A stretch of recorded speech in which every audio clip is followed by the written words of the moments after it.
우선 여러분께 감사를 드립니다. 제가 한 달 동안 우리 자녀들을 오랫동안 제가 보지를 못해서 이제 2년 한 몇 개월 만에 처음 만나게 됐어요. 그래서 가족들과 더불어 자녀들과 더불어 함께 또 식사도 하고 또 교제도 하고 또 좋은 만남의 시간을 가졌습니다. 이번에 제가 새롭게 경험한 거는 애들이 밥을 사주더라고요. 그동안에는 우리가 다 챙겨주고 뭐 이렇게 또 돕고 이렇게 했는데 아이들이 아빠 이번에는 제가 낼게요. 또 딸아이도 아빠 이거는 제가 다 낼 거예요. 이럴 때 좀 이렇게 익숙지를 않아요. 자녀들한테 얻어먹는 게. 근데 그 밥맛이 괜찮더라고요. 혹시 자녀가 어린 분들은 나중에 커서 자녀들이 사주는 밥을 한번 먹어보시면은 밥맛이 조금 괜찮을 거예요. 어쨌든 이렇게 여러분이 기도해 주셔서 잘 다녀왔습니다. 그런데 이번에 이제 비행기를 타고 미국으로 가다가 비행기 안에 이렇게 그 좌석이 있으면 좌석 앞에 뭐 이렇게 조그마한 화면이 있잖아요. 그래서 영화도 보고 뭣도 보고 이렇게 할 수 있도록 돼 있는데 거기서 제가 영화 한 편을 봤습니다.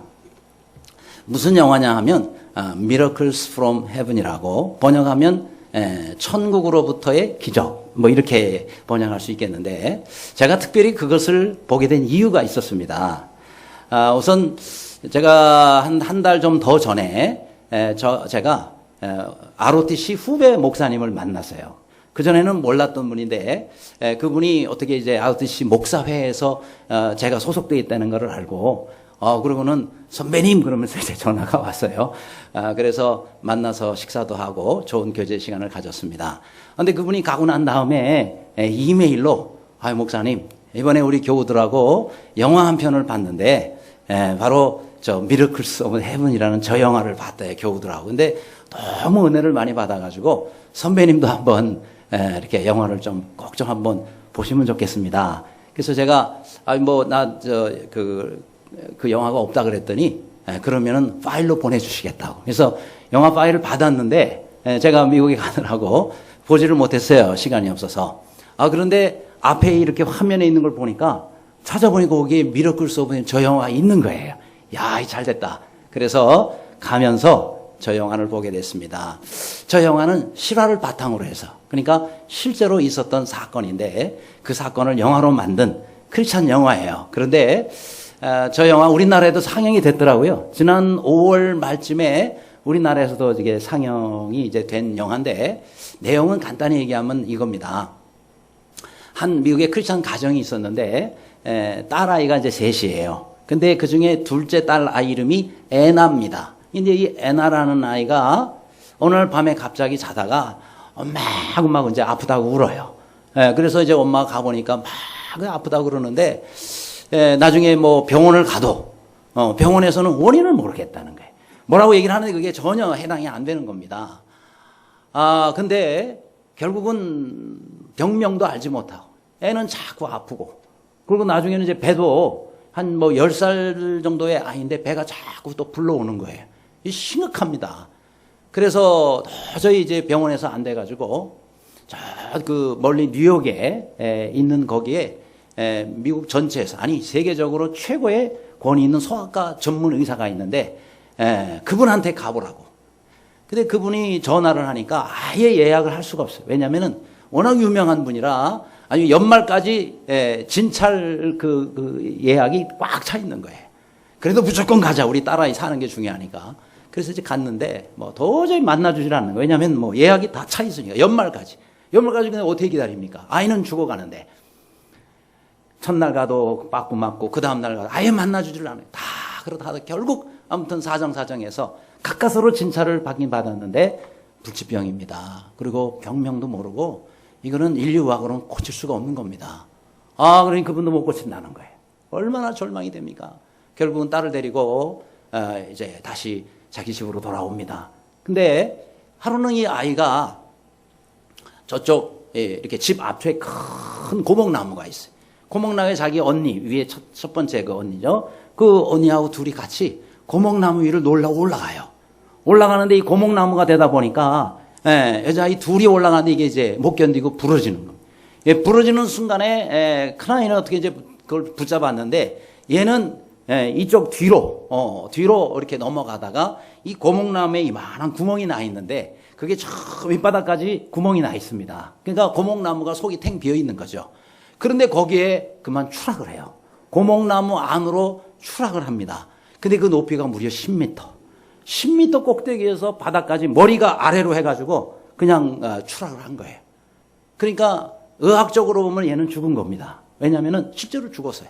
근데 이 아이는 자기가 이렇게 그 안에서 거기서 이렇게 떨어진 다음에 자기 영혼이 말이죠.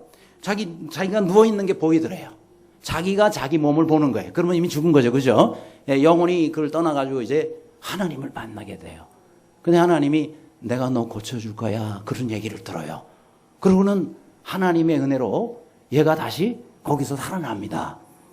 그런데 이 어머니가 그 아이가 고목나무에 거기 추락을 했으니 얼마나 몸도 지금 불치병으로 죽어가고 있는데 그런 일까지 당했으니 얼마나 기가 막히겠어요. 그래서 이 고목나무를 밖에서 붙잡고 말이죠. 응급 어떤 이렇게 그 차가 와서 나무를 잘라내고 그 아이를 꺼내기 전까지 얼마나 아무튼 간절히 고목나무를 붙잡고 하나님 살려주세요. 그래서 기도를 하는데요. 이분이 기도를 할 줄 모르는 거예요. 왜냐하면 초신자예요. 교회를 나가긴 나가는데 나간 지 뭐 얼마 안 됐고 또 초신자예요. 그냥 기도를 잘 할 줄 모릅니다. 근데 그나마 교회도 그 이후에는 또 안 나갔어요. 왜 안 나갔냐면 이 아이가 불치병이 돼가지고 지금 앓고 있고 뭐 어려워지고 한다니까 교회에서 성도 몇 명이 신방을 왔다가 병원에 이렇게 왔다가 뭐 불치병이고 원인도 모르고 이러니까요. 그 말을 참 조심해야 되는데 뭐라고 말을 하고 왔느냐면은 이 집안에서 뭐 큰 하나님 앞에 죄진 거 있냐고. 애가 얼마나 이 집안에서 큰 죄를 졌으면 애가 저렇게 되냐고. 이 세상에 그게 할 말입니까? 그러니 거기서 큰 상처를 받았어요. 나 교회 안 나가 이제. 그래서 교회도 안 나가요. 교회도 안 나가니 뭐 믿음이 더 없어졌죠. 그런데 아이가 그 상황이 되니까 이제 그거를 붙잡고 하나님 이 아이를 살려달라고 고목나무를 붙잡고 그리고 기도를 하는데 거기에는 기도 내용이 자막으로 안 나와요. 그런데 저는 귀에 잘 들리는 거예요. 그게 왜냐하면은 제가 외운 내용이거든요. 다른 게 아니라 이분이 그걸 붙잡고 다른 거 기도할 줄 모르니까 주기도문을 계속 외우는 거예요. 주기도문은 저도 영어로 아니까 그게 들리는 거예요. 그렇구나. 하나님 우리가 기도할 줄 몰라도 주기도문은 다 아시잖아요. 그러면 여러분 삶의 위기와 여러 가지 고통과 어려움을 만났을 때 기도할 줄 모르면 주기도문으로라도 여러분 기도하시기를 바랍니다. 여러분 주기도문은 우리 기도의 기준이고 그렇죠? 기도의 모델이고 샘플입니다. 주님이 가르쳐주신 기도예요. 그거 길어서 못하는 것도 아니잖아요. 짧지 않습니까? 그런데 기도에 꼭 필요한 엑기스가 거기 다 들어있는 거죠. 그렇게 기도를 하는데 하나님께서 그 아이를 그 어머니의 기도를 들으시고 살려주십니다. 나중에 이 아이를 꺼냈는데 애가 살아났어요. 근데 자기가 죽었던 경험을 이야기하고 하나님을 만난 경험을 이야기를 하는 거예요. 더 놀라운 거는 이 아이의 불치병이 깨끗이 나와버렸어요. 거기서 죽은 다음에 살아나오면서 병까지 다 나서버렸어요. 그래서 교회에 다시 나가가지고 성도들 앞에 간증을 합니다. 간증을 하고 또 그 아이를 치료했던 의사들이 이거는 인류의학으로 못 고칩니다. 그런데 그 아이가 멀쩡하게 나섰으니까요. 그거를 보고 그분들이 하나님께 돌아오는 그런 그 영화의 내용인데 그 영화의 뒷부분에는 거기에는 실제 저 영화의 배우들이 아니고 실제 그 영화의 주인공들이 지금 어디서 어떤 모습으로 살고 어떻게 생기신 사람들인지 그 영화의 뒷부분에 그분들이 나와요. 나와가지고 이 영화의 그분들이 바로 저분들이구나 그렇게 확인하는 그런 내용도 있습니다. 제가 아무튼 좀 기회가 되면 주일 오후가 됐든 수요일이 됐든 우리 전체 교우들하고 한번 저 영화를 꼭 보고 싶습니다. 제가 보여드릴게요. 그런데 우리가 하나님 앞에 정말 중요한 것은 정말 어려울 때 하나님 앞에 주기도문으로라도 기도하는 그런 삶을 살자 하는 겁니다. 지난번에 죄 용서에 대해서 우리 말씀 나눴잖아요. 오늘은 예수님이 가르쳐주신 기도 가운데 시험에 관한 그런 기도입니다. 여러분 종교개혁자 마틴 루터는 매일 하나님 앞에 이런 기도를 드렸다 그래요. 아침에 일어나면 하나님 오늘도 내가 시험에 들지 않게 하여 주옵소서. 그 다음에 저녁에 자기 전에는 내가 다른 사람 용서해 준 것처럼 하나님 나의 죄를 오늘 내가 혹시 모르고 지은 죄라도 나의 죄를 용서하여 주옵소서.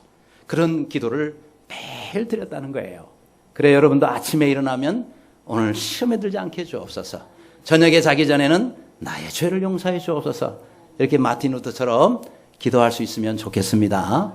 또 여러분 우리가 오늘 이 본문을 통해서 알아야 되는 것은 시험에 들게 하지 마옵시고 라고 이렇게 기도를 하라 그랬지, 시험을 받지 않게 해 주옵시고 라는 그런 기도를 하라고 말씀하지 않았다는 거예요. 이게 무슨 소리냐면 여러분 우리가 시험은 누구나 다 찾아옵니다. 시험은 누구나 다 당하게 돼 있어요. 예외가 없습니다. 여러분 예수님도 40일 금식기도 끝난 다음에 사단이 찾아와서 시험을 했단 말이죠. 그러니까 시험이 찾아오거나 또 시험을 당하는 것은 이거는 예외가 없다는 거예요. 누구나 다 시험이 옵니다. 그런데 시험에 들지 말라 그랬단 말이죠. 시험에 빠지고 시험에 드는 것은 그것은 우리의 책임이에요.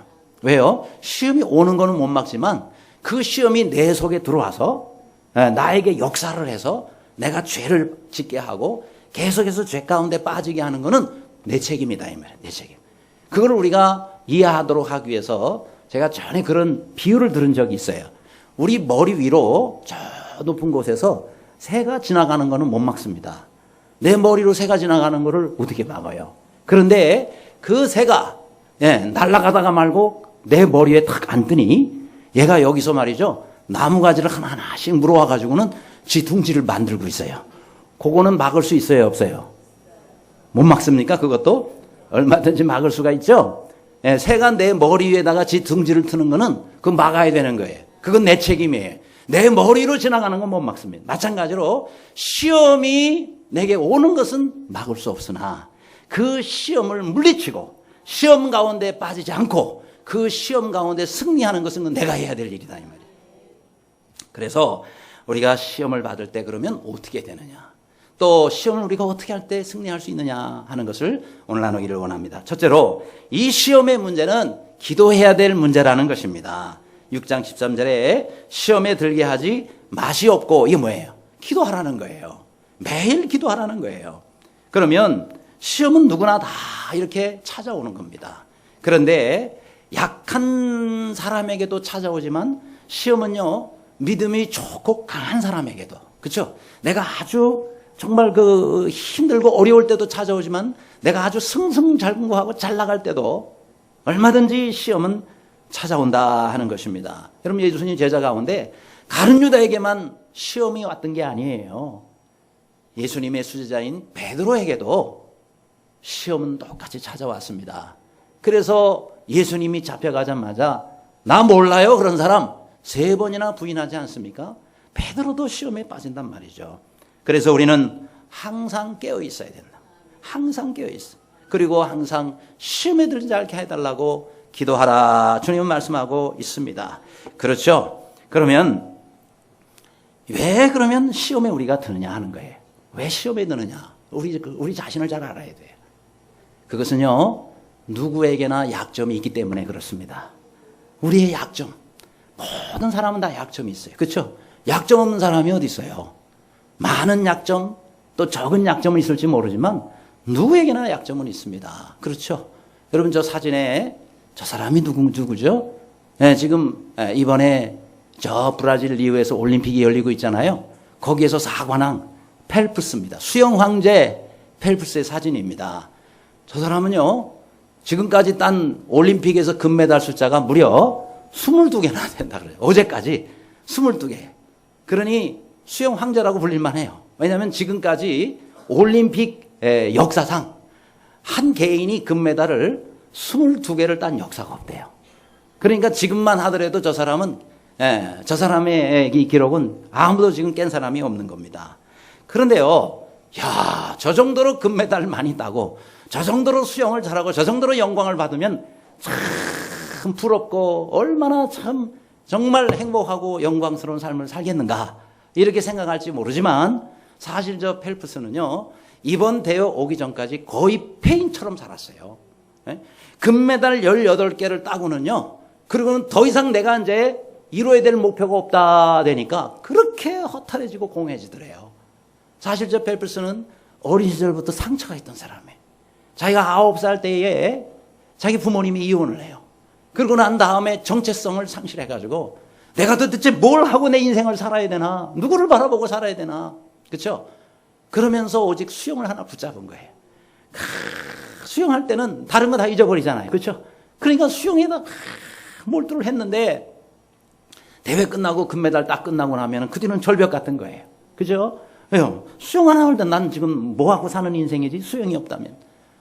그러면서 많은 금메달을 따고 난 다음에 오는 허탈감 때문에 그거를 채우기 위해서 마약을 하고 대마초를 피우고 그리고 도박을 하고 술을 얼마나 마시는지.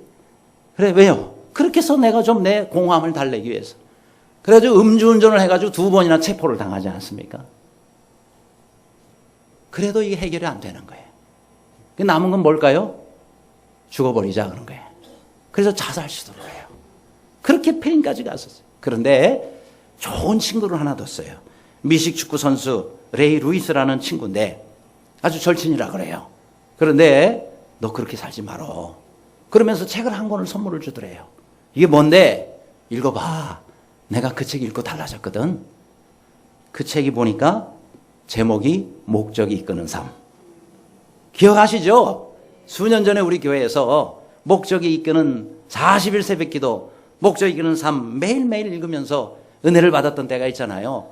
바로 그 책입니다. 세들백 교회 리고란 목사님이 쓴 목적이 이끄는 삶. 바로 그 책을 선물로 받은 거예요. 그러면서 치료센터에 들어가가지고 매일 그렇게 한 장 한 장씩 그 책을 읽으면서 얼마나 큰 은혜를 받았는지. 응? 그렇구나. 하나님이 나를 불러주신 목적이 있구나. 나를 수영선수로 만들어주시고 금메달을 남보다 더 따게 해서 하나님의 분명하신 목적과 뜻이 있구나. 이거를 발견하고 나니까요. 내가 이렇게 살면 안 되지. 그러면서 얼마나 또 열심히 운동을 해가지고 수영을 해서 이번에 다시 금메달 4개를 또 추가하지 않습니까? 이야, 정말 저렇게 밑바닥까지 내려갔다가 다시 회복해가지고 이제는 완전히 방향이 달라집니다. 그전에는 내 영광, 나를 위해서 살았다면 이제는 하나님의 영광, 하나님을 위해서 사는 인생으로 바뀌어집니다. 그래서 저 사람의 별명이 바뀌었어요. 뭐냐면은 펠프스 전도사님이 됐다는. 만나는 사람마다 하는 사람마다 하나님을 믿고 당신의 인생의 목적을 바로 찾으라고. 제 이 내용이 그저께인가 이 국민일보에 이만하게 나와서 그냥 그걸 읽고 그렇구나. 저도 은혜를 받았습니다. 그래요. 사람은 다 약점이 있어요. 저런 사람에게도 여러분 말 못할 그런 약점이 있더라고요. 어떤 사람은 물질에 약합니다. 명예에 약합니다. 권세에 약합니다. 이성에 약합니다. 정에 약합니다. 정 많은 것도 좋지만은요. 맨날 이 정 따라만 살면 진리와 말씀대로 순종하지 못할 때가 있어요. 그게 또 약점이 될 수가 있는 겁니다. 그렇죠? 나로 하여금 하나님을 온전히 섬기지 못하게 하는 다 그런 약점들이 있어요. 사단이 집중적으로 공격하는 약점들이 다 있는 겁니다. 그 약점을 적도 아는데 내가 모르면 되겠어요. 그것을 알고 그 부분을 잘 보강을 해서 주님 앞에서 늘 승리하는 모두가 되시기를 간절히 바랍니다. 두 번째로 우리가 시험을 이기려면 우선 이 시험이 어디서부터 오는지를 알아야 돼요. 시험의 근원을 알아야 되는 거예요. 마태복음 4장 3절에 시험하는 자가 예수께 나와서 이르되 내가 만일 하나님의 아들이거든. 이게 뭐예요? 시험하는 자가 하는 말이에요. 누굽니까? 사탄이죠. 이 사탄이라는 그런 단어가 써야 될 자리에 시험하는 자가라고 표현하고 있습니다. 그래요, 여러분. 사탄은 시험하는 자입니다. 그 얘기가 뭐냐면 사탄은 늘 시험하는 게 그의 전공이에요. 전문가예요. 시험 전문가. 그러니까 신앙생활 잘하는 사람도 사단이 아주 교묘하게 접근해서 시험해가지고 팍팍 쓰러뜨린다 이 말이죠. 그래서 우리가요 정말 이 시험의 근원이 사단에 대해서 잘 알지 않으면은 눈 뜨고 당하고 정말 우리가 하는 사이에 우리도 시험당에 넘어질 때가 많다 하는 겁니다. 여러분 우리가 신앙 쌓기가 얼마나 어려워요. 그렇죠? 내 믿음 겨우겨우 쌓아놓고 있는데 10년 쌓은 신앙요 하루아침에 무너지는 거예요. 왜요? 이 사단이 역사하는 그 시험을 제대로 우리가 알지 못해서 내가 시험 당해서 꼬꾸라지면 누구만 손해예요? 나만 손해. 다시 그 신앙 회복하려면은 10년, 20년 또 걸릴 수가 있는 겁니다. 또 여러분 이 시험은요 내 안에서 또 스스로 만들어서 나와는 거예요. 뭐예요? 욕심으로부터 온다 하는 거예요. 시험은 욕심으로 인해서 오는 것. 사울왕도 그랬어요. 아간도 그랬어요. 게하시도 그랬어요.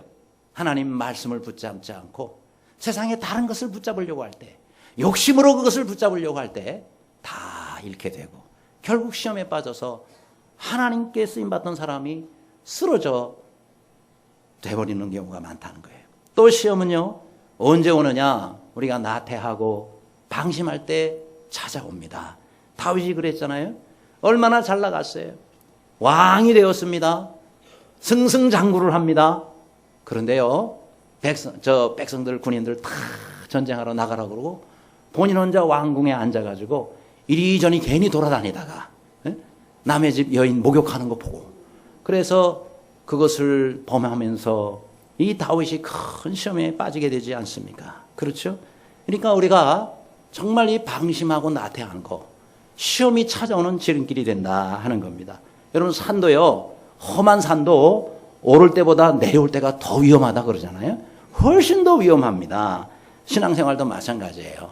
우리가 어느 선까지 올라갔을 때가 굉장히 중요한 거예요. 거기서 우리가 쉽게 시험을 만날 수 있다는 거예요. 또 이 시험은 교만할 때 찾아옵니다. 영적으로 충만해질 때 살짝 들어오는 게 바로 이 교만이에요. 그렇죠? 40일 금식기도 했다. 야, 나 대단한 일을 했어. 그럴 때 싹 교만이 들어오는 겁니다. 그렇죠? 그러니까 여러분요, 사람이 교만할 때 얼마든지 시험에 빠집니다. 이만하면 됐지. 그럴 때에 바로 이 교만의 시험은 찾아온다 하는 겁니다. 여러분 직분이 절대 우리를 보호해 주지 못합니다. 여러분 직분은 절대 보호막이 아니에요. 내가 교회에서 이 정도 직분 받았는데 바로 그게 쓰러지는 지름길이에요.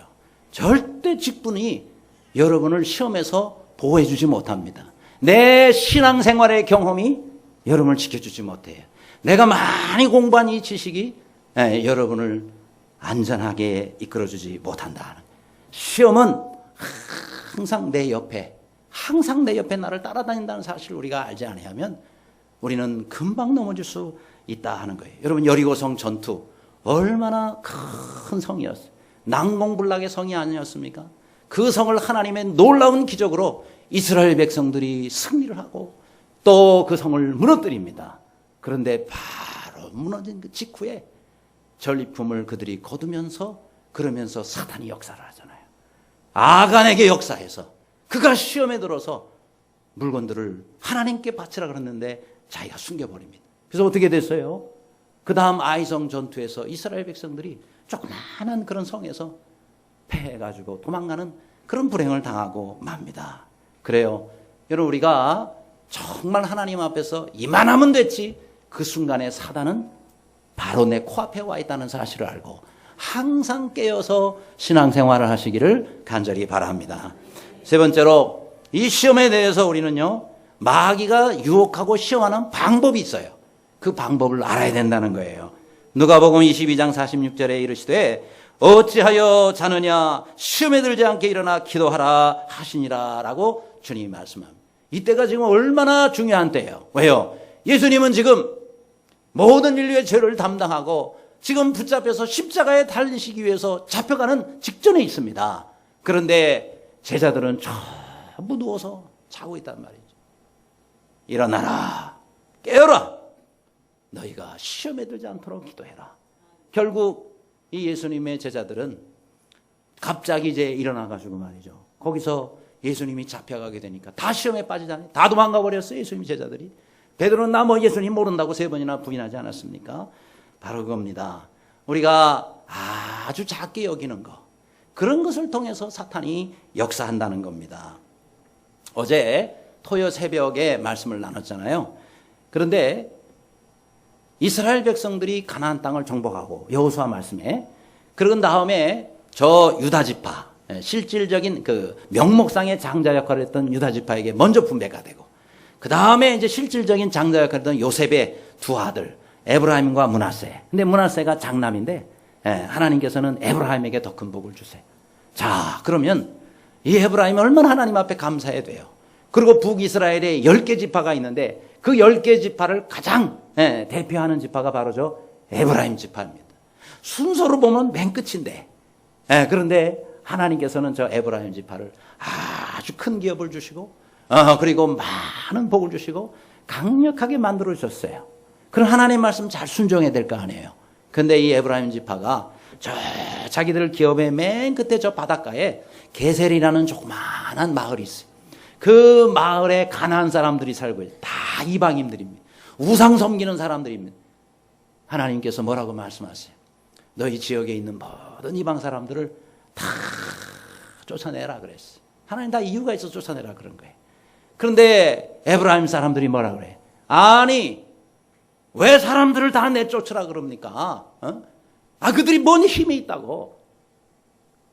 그리고 그 사람들 우리들 종으로 우리가 종으로 부리면 얼마든지 우리한테 유익이 되지 않아요. 쫓으면 뭐가 있습니까?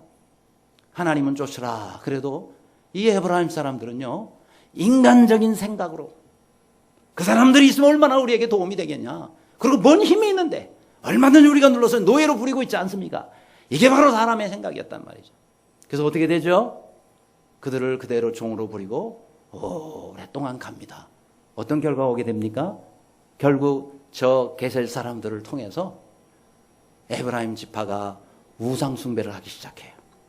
하나님을 섬겨야 될 사람들이 우상을 섬기기 시작하고 저 에브라임 지파만이 아니라 북이스라엘 10지파가 다 우상 숭배를 하게 돼요. 나중엔 저 남쪽에 있는 그와 같은 남유다도 좀 오염이 돼가지고 다 우상 숭배하는 죄에 빠지게 됐단 말이에요. 결국 어떻게 됩니까? 북이스라엘 먼저 망하고 남유다도 하나님의 진노를 받아서 망하게 됐단 말이죠. 작은 거 하나를 주의하지를 못해가지고. 그렇습니다. 우리 하나님께서는요 딱 한 번만 이거 참 주의하라 그래요. 딱 한 잔인데 뭐 어때? 딱 한 대만 피고 이 딱 한 번이 굉장히 중요합니다. 아예 끊으시기를 바랍니다. 하나님께서 축복하시는 일이 아니라면 한 번도 안 하는 게 중요해요. 왜요? 그거 한 번이 두 번이 되고 두 번이 10번이 되고 나중에 빠져버리는 거예요. 결국 내가 망하고 가족이 망하고 다 망하는 거예요. 또 이 사단은요 가장 약한 부분을 통해서 접근해 들어옵니다. 그렇죠? 우리의 가장 약한 부분. 여러분 아킬레스건이라는 말이 있잖아요. 다 사람은 약점이 다 있는 거예요. 다 강한 것 같지만 반드시 약한 부분이 있는 거예요. 그걸 사단이 기가 막히게 알아요. 그래서 그걸 공격해 오는 거예요. 우리가 대비하지 않으면 안 된다 하는 겁니다. 또 사단은 약한 부분만이 아니라 우리의 강한 부분을 가지고 또 공격해요. 우리가 강하다고 생각할 때 그때 또 역사를 해요. 바로 우시아 왕이 그랬단 말이죠.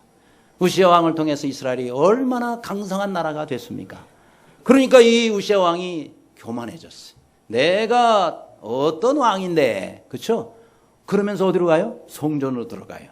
성전은 제사장이 모든 제사를 집례하게 돼 있어요. 근데 분향단에 가가지고 자기가 분향하려고 그러는 거예요. 제사장 아사랴가 아니 됩니다. 여기서 나가소서. 이것은 하나님께서 왕에게 허락하신 일이 아닙니다. 그랬더니 뭐라 그래요? 팍 화를 내면서 내가 누군데 이거 딴 거 못해. 그렇죠? 결국 그 자리에서 하나님께서 문둥병이 발하게 하셨어요. 그래서 이 우시아 왕은 문둥병에다가 거기서 쫓겨나고 자기 열조의 무덤에도 묻히지 못하는 그런 불행한 왕이 되고 맙니다. 여러분 아무리 믿음 생활 잘하고 강성했다 할지라도 그때가 위험한 때가 되는 거예요. 베드로도 그랬죠. 아브라함도 그랬죠. 모세도 그랬죠. 엘리야도 그랬죠. 여러분 우리가 강할 때 더욱더 겸비해야 되는 거예요.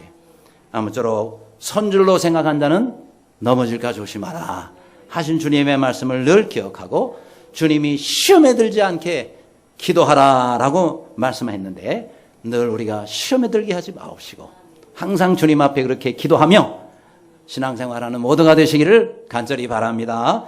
끝으로 여러분 우리가 시험을 만나면 낙심치 말아야 된다 그랬습니다. 시편 42편 오늘 요절 말씀인데 다 같이 한 목소리로 읽겠습니다. 시작. 내 영혼아, 내가 어찌하여 낙심하며 어찌하여 내 속에서 불안해하는가. 너는 하나님께 소망을 두라. 그가 나타나 도우심으로 말미암아 내가 여전히 찬송하리로다. 아멘. 자, 여기 보니까 내가 어찌하여 낙심하며, 시험에 빠졌을 때요, 사람에게 오는 현상 중에 하나가 낙심하는 거예요. 그러면서 주저앉습니다. 힘을 잃어버려요. 그렇죠? 그러니까 더 형편이 어려워져요. 낙심하면 아무것도 하기 싫은 거예요. 네, 그러면서 더 아래로 꺼집니다. 일어설 힘을 쓰지를 못하는 거예요. 그럴 때에 하나님 우리에게 주시는 말씀이 뭐예요? 너는 하나님께 소망을 두라 그랬어요. 하나님께 소망을 두라. 그가 나타나 도우심으로 말미암아 내가 여전히 찬송하리로다. 하나님께서 우리에게 나타나신다 그랬어요. 우리가 하나님께 소망을 두라 그랬어요. 다른 거에 소망 두지 말고, 내 능력이나 아니면 물질이나 또 다른 것에 소망을 두지 말고 하나님께 소망을 두시기를 바랍니다. 그럴 때 하나님이 나타나신다 그랬어요. 나를 도와주신다 그랬어요. 그럼 끝나는 거 아니겠습니까? 그런데 많은 사람들이 이런 시험을 당하면 하나님께 소망을 두지 않고 뭐라냐, 원망을 해요. 하나님, 제가 지금까지 어떻게 살았는데, 내가 뭘 하나님께 잘못했다고, 내가 그동안 어떻게 하나님을 섬긴지 아시지 않습니까? 그렇게 기도하는데 왜 하나님 응답도 없고, 그렇죠? 그러면서 하나님 원망하기 시작해요. 원망하면 원망할수록 더 큰 시험에 빠지게 돼. 더 하나님 멀어져요. 그러면요, 사단이 더 강하게 역사한다는 걸 알아야 돼. 여러분, 하나님과 멀어지는 순간에 사단이 비집고 들어와요. 그럼 더 멀어지게 만들어요. 더 떨어지게 만드는 겁니다. 더 망하는 길로 가게 만드는 거다 이 말이죠. 그래서 사단이 우리를 낙심하게 만들 때 우리가 붙잡아야 될 거는 하나님을 붙잡아야 돼요. 그래서 하나님 안에서 소망을 다시 회복해야 되는 겁니다. 그래서 원망을 넘어서 소망으로 가시기를 바랍니다. 따라하시기 바랍니다. 원망하지 말고 소망을 갖자. 하나님께 소망을 두시기 바랍니다. 왜요? 하나님이 정답을 가지고 계세요. 나의 모든 문제와 시험에 대한 하나님이 해결책을 가지고 계시단 말이죠. 그렇기 때문에 그 하나님께 우리가 가까이 나아가야 거기서 답을 얻고 지혜를 얻고 능력을 얻을 게 아니겠습니까? 하나님께 가는 것이 해답입니다. 한 여우가 살고 있었어요. 근데 이 여우가 날마다 먹을 것을 찾아 돌아다니면서 뭐 그냥 산과들로 돌아다니는데, 근데 험한 산길을 돌아다니다가 보니까 그 산에 가시가 굉장히 많았대. 그러니까 막 발이 가시에 찔리고, 그 다음에 또 아주 그 뾰족한 그 돌들에 부딪혀서 이 발이 성할 날이 없었대. 그래서 어느 날 여우가 가만히 사람들이 사는 걸 관찰해 보니까 막 산을 깎고 들에다가 말이죠, 전부 작업을 하더니 아스팔트를 쫙 깔더래요.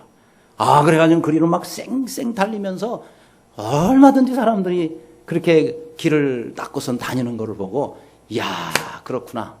나도 내 사업을 위해서 길 좀 닦자. 맨날 이게 찔리고 말이지, 막 다치고, 이게 뭐야 이게. 그래서 이제 어떻게 할까 생각해 보니까 자기가 주로 잡는 게 토끼들이거든요. 맞아. 토끼를 이제 집중적으로 잡아가지고 고기는 다 내가 먹고, 이 가죽을 벗겨가지고 내가 주로 다니는 그 길에다가 이 토끼 가죽을 깔아서 가죽길을 만들어야 되겠다. 그러면은 가죽을 밟고 다니니까 발도 안 다치고 얼마나 부드럽고 좋아요. 그죠? 그래서 그때부터 아주 집중적으로 그 산에 있는 토끼들을 잡기 시작했습니다. 많은 토끼들이 여우한테 희생이 돼요. 어느 날 또 한 마리의 토끼를 잡습니다. 그러면서 이 토끼를 잡아먹기 전에 여우가 이렇게 얘기를 합니다. 토끼야, 내가 너한테 미안하지만 할 수 없어. 이 험한 길을 내가 편히 다니려면은 내가 너를 잡아먹고 네 가죽을 길에다가 깔 수밖에 없거든. 그러니 네가 날 위해서 죽어줘야 되겠구나. 그러고는 잡아먹으려고 그러는데 이 토끼가 지혜로운 토끼였대요. 여우님, 잠깐만. 언제든지 저를 잡아먹으셔도 좋은데 잠깐만 내 한마디만 좀 듣고. 뭔 얘긴데? 여우님, 다른 게 아니라 제가 가만히 듣고 보니까 여우님이 우리 토끼들을 그렇게 잘 많이 잡으시는 이유가 있군요. 그런데요, 정말 지혜가 많으신 여우님께 제가 너무 외람된 말씀을 드리겠습니다만은 우리 토끼 족속이 그렇게 많지를 않습니다. 우리 토끼 족속 다 잡아도 여우님 다니시는 길이 반도 못 갈려요. 그러니까 그렇게 해서 되는 것도 아니고, 또 여우님이 그렇게 우리들을 그렇게 잡는 게 얼마나 또 여우님도 힘드시겠습니까? 그러니 제가 한 가지 아이디어를 하나 드리겠습니다. 뭔데? 다름이 아니라 제 꼬리를 잘라 드릴 테니까 그 꼬리를 가지고 그 가죽을 갖다가 그거를 여우님 발 4개를 이렇게 전부 싸면은 가는 데마다 토끼 가죽길이 되는 게 아니겠습니까? 이해가 되시죠? 예, 웃으시는 분은 이해가 되는 거고 뭔 소리요? 하고 있는 분들은 아직 감이 안 잡히는 것 같아요. 그러니까 여러분 길을 아무리 토끼를 많이 잡아서 깔아도 자기가 다니는 길을 어떻게 다 깔 수가 있겠어요? 하지만 내 발에다가만 토끼 가죽신을 신으면 오만 데 다니는 데가 다 토끼 가죽길이 되는 게 아니겠습니까? 아, 여우가 거기서 그래 너 참 똑똑하구나. 그래가지고 이 토끼를 살려주고 그렇게 해서 그 토끼 꼬리만 잘라가지고 토끼 가죽신을 신었다는 거 아닙니까? 그래서 그때부터 토끼 꼬리가 요만하게 짧아졌다는 전설 따라 삼천리가 있습니다. 자, 무슨 얘기예요? 지혜가 필요하다 하는 거죠. 그렇죠? 그래요. 우리가 우리의 힘과 우리의 지혜로 이 세상을 사는 것이 한계가 있습니다. 여러분 세상이 얼마나 악합니까? 세상이 또 얼마나 강합니까? 우리가 세상을 어떻게 다 바꿔요? 아니 지금까지 인류가 못 바꿨는데 갈수록 그래도 더 악해지는데 우리가 어떻게 이 세상을 다 바꾸냐고요. 세상을 바꾸려고 하지 말고 내가 변화되면 되는 거예요. 하나님 말씀하십니다. 전신갑주를 취하라 그랬어요. 그래서 하나님께서 주시는 그런 은혜로 말미암아 머리부터 발끝까지 하나님의 말씀으로 전신갑주를 딱 취하면은요 오만 데 가서 어떤 어려움과 시험이 닥쳐도 다 우리가 물리치고 승리하며 살 수가 있는 겁니다. 세상을 바꾸려고 하지 말고 나를 무장시키시기를 바랍니다. 그것이 바로 우리가 늘 승리하는 비결이라는 겁니다. 그리하여 늘 당하는 시험 가운데서 항상 승리하는 여러분 되시기를 주님의 이름으로 축원합니다. 기도하겠습니다.